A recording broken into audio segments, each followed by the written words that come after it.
Assalamualaikum warahmatullahi wabarakatuh.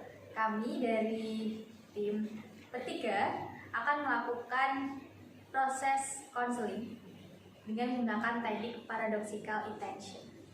Sebelumnya, kami akan memperkenalkan diri terlebih dahulu, yang dimulai dari... Baik, perkenalkan, nama saya Anggrahini Putri Astiko dengan NIM 1301421013 sebagai konselor dalam sesi konseling kali ini. Oke, perkenalkan, nama saya Indriani dengan NIM 1301421014. Saya sebagai konseling. Dan saya Nailah Rizky Azhar dengan NIM 1301421015 sebagai observer dalam proses konseling ini.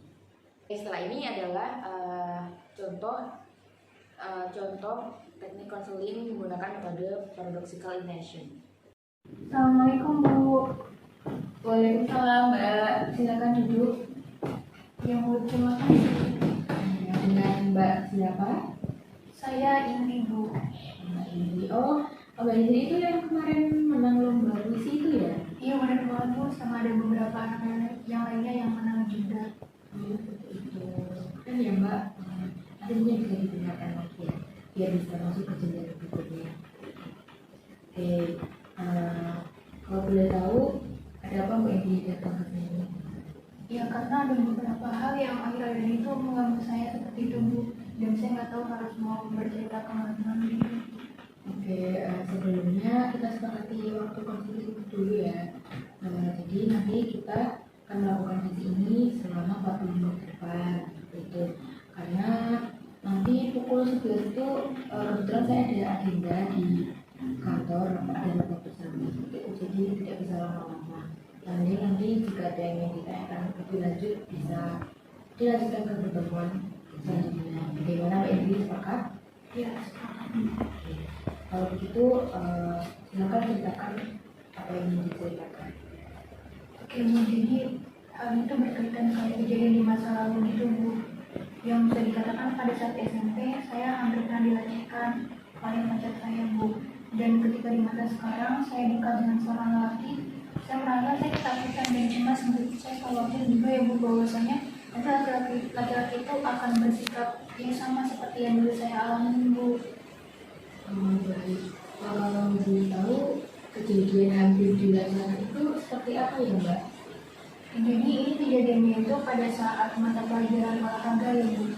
Itu di kelas 2 SMP. Jadi teman-teman yang lainnya Bu, teman-teman saya itu dia sudah pada ke lapangan dan di kelas itu tinggal saya dan pacar saya saja. Nah, terus waktu itu dia tuh kayak mengunci pintu Bu. Nah, lalu menghampiri saya. Pada saat itu saya masih belum memahami ya Bu apa yang terjadi gitu. Tapi dia itu menarik tangan saya, lalu dia juga ya menempelkan tubuhnya gitu Bu ke tubuh saya dan hampir mengenai juga. Dan otomatis saya berontak Bu dan saya mengejar kakinya. Saya mengambil kunci tersebut dan pergi ke lapangan Bu ke teman-teman saya yang lain. Terkait dengan kejadian tersebut, apakah ada yang mengetahui Mbak pada saat itu? Sebenarnya ada yang pas waktu itu teman saya pun bertanya, kamu kenapa? Kata dia. Saya nggak jawab karena ya saya juga merasa dia tidak berhak tahu Bu, karena saya mungkin tidak hal yang memalukan yang bisa dikatakan seperti itu. Oh, begitu. Lalu dengan orang tua Mbak Indri sendiri, apakah orang tua itu sudah tahu terkait dengan kejadian tersebut? Ya Bu, kalau orang tua saya tahu ya Bu. Tapi respon ibu saya itu seperti memarahi saya gitu loh Bu. Beliau itu bilang katanya dia itu salah kamu juga, kan sudah dibilangin jangan dekat-dekat sama laki-laki. Tapi kenapa malah dekat-dekat? Katanya seperti itu Bu. Dekat dengan laki-laki ini maksudnya berpacaran seperti itu ya Mbak? Iya benar Bu. Seperti itu. Lalu dari tanggapan ayah Mbak Indri sendiri bagaimana? Kalau misalkan dari ayah saya sendiri, ya beliau itu mensupport saya, mendukung saya, dan juga tidak memarahi ya Bu. Dan dia juga sebenarnya menasihati bahwasanya laki-laki terbaik itu tidak datang pada saat pacaran seperti itu katanya. Nah lalu juga saya merasa ketika saya bercerita ya Bu kepada ayah saya merasa nyaman daripada kepada ibu saya. Dan saya juga ya ingin gitu bukan apa yang terjadi. Dan dari masa itu saya ceritakan semuanya kepada ayah saya gitu Bu. orang lain. Begitu. Jadi dari cerita Mbak Indi ini bisa saya simpulkan bahwa Mbak Indi ini mengalami ini ya, takut dan juga cemas jika menjadi laki-laki karena ada kejadian trauma di masa lalu pada saat kedua saya seperti itu ya Mbak. Lalu dari tanggapan ayah dan juga ibu Mbak Indi ini sangat berbeda seperti itu ya. Iya bener banget kayak gitu.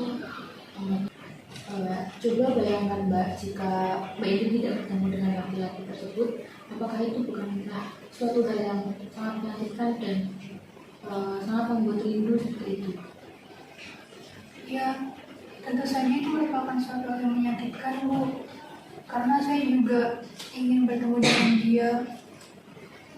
Tapi jika laki-laki tersebut memilih untuk pergi, bagaimana Mbak? Sedangkan Mbak Indi sendiri selalu merasa takut dan juga cemas jika bersama dia seperti itu. Tapi mengapa harus seperti itu Bu?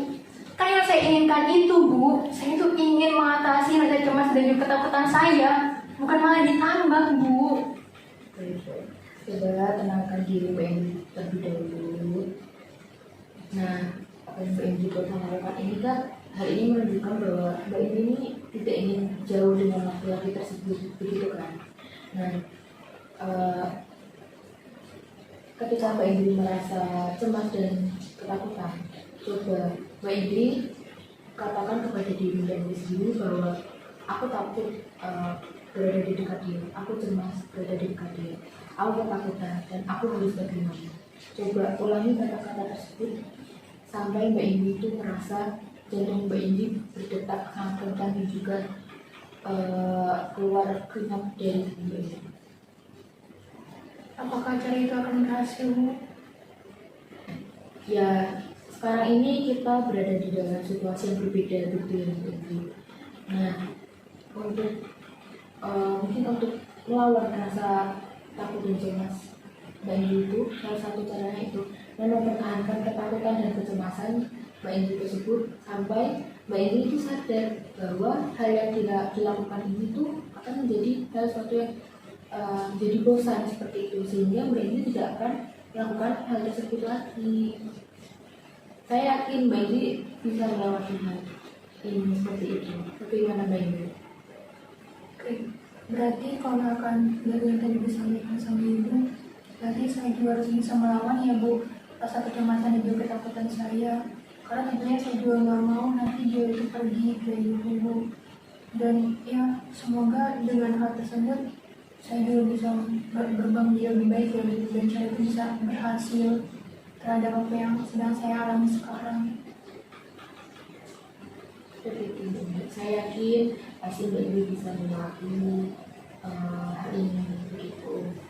Oke, dari perkara ini dapat saya simpulkan bahwa ini sudah paham ya dengan apa yang kita bicarakan tadi seperti itu. Semoga nanti kedepannya ada progres dan ada perubahan dari Mbak Indi. Baik, karena ini waktu kita juga sudah habis begitu, maka untuk sesi pertemuan kali ini saya akhiri terlebih dahulu dan mungkin bisa diajukan untuk di pertemuan selanjutnya. Ya Mbak Indi, saya akhiri pertemuan kali ini. Mbak Indi boleh meninggalkan ruangan ini. Terima kasih banyak ya Bu. Sama-sama.